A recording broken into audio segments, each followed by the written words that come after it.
আসসালামু আলাইকুম প্রিয় বন্ধুরা, আমরা আছি আজকে রাজশাহীর মোহনপুর দেশ কোল্ড স্টোরে। এখানকার বেশ কিছু চিত্র আপনাদেরকে তুলে ধরলে বুঝতে পারবেন।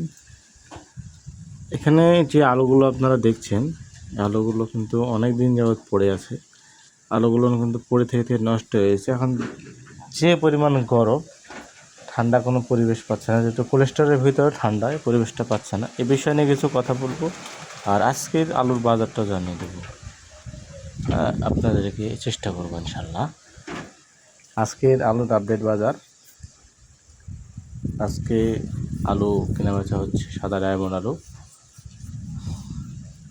10.5 টাকা থেকে সর্বোচ্চ 11 টাকা, 11.5 টাকা, 12 টাকা পর্যন্ত কেনা বেচা হচ্ছে। লাল স্টিক আলু চলছে 9 টাকা থেকে শুরু করে 10.5 টাকা, 11 টাকা পর্যন্ত কেনা বেচা হচ্ছে। এই যে দেখতে পাচ্ছেন যে আলুগুলো পড়ে আছে, এগুলো কিন্তু পচা নষ্ট আলু। আবার এই যে দেখেন বস্তার কাছেও কিন্তু অনেকগুলো পড়ে আছে। আসলে এগুলোর একটাই কারণ আলুগুলো অনেক দিন যাবত এখানে পড়ে আছে। হিমাগারের ভিতরে রাখার কথা, কিন্তু হিমাগারের ভিতরে জায়গা না পেয়ে আলুগুলো পড়ে আছে।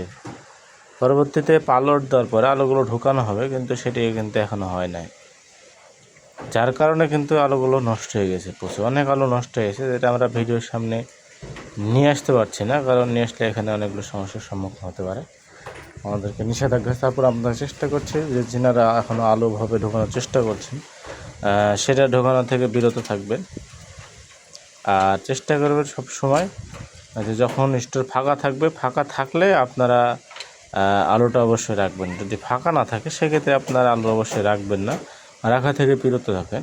তাহলে দেখবেন যে আপনার আলুও নষ্ট হবে কম, সেই সাথে দেখবেন যে আপনার আলুটা ভালো থাকবে। যতটুকু রাখবেন ততটুকু দাম পাবেন ইনশাল্লাহ। বাজার অনুযায়ী তখন যে বাজার থাকে, যখন যে বাজার, সে বাজার অনুযায়ী যার দাম পাবেন। আমরা এটা চেষ্টা করছি যারা কৃষক আছে, কৃষকদের সচেতন করা, সেই সাথে কৃষকের উপকারের সাথে আমরা আপনাদের জন্য সবসময় সঠিক তথ্য নিয়ে আছি। চেষ্টা করছি যেন কৃষক সঠিক তথ্য পেয়ে উপকৃত হয়। আশা করি ভিডিওটি আপনাদের কাজে লাগবে ইনশাল্লাহ। সবাই ভালো থাকবেন। পরবর্তীতে আবারও আপনাদের সঙ্গে কথা হবে ইনশাল্লাহ। ধন্যবাদ সবাইকে।